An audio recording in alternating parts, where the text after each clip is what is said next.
बंगलानी बिरादरी चीफ मुकदम जहांगीर खान बंगलानी के जैकाबाद लग दिलमुराद थाने जे हद में दोस्त ऐं ड्राइवर समेत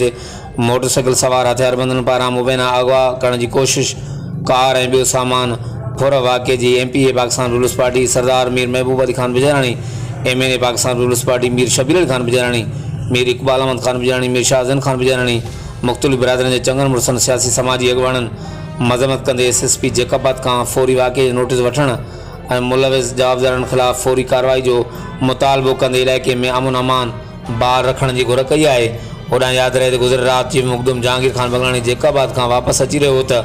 दिलमुराद थाणे जी हद में ॿिनि मोटरसाइकिल ते सवार 6 नामालूम हथियारबंदनि हथियारनि जे ज़ोर ते कार खे अॻु ॾेई जहांगीर खान बंगलानी दोस्त ऐं ड्राइवर खे मुबैना अगवा करण जी कोशिश कई। तंहिं बाद हथियारबंद जहांगीर खान बंगलानी खां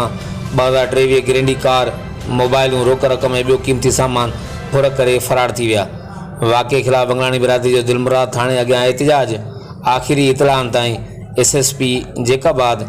वाक़े जा तफ़सील मालूम करण लाइ जहांगीर खान बंगलानी के जैकाबाद तलब करे वरितो आहे। हर वक़्तु आगाहण लाइ ॾिसंदा रहो GTN न्यूज़।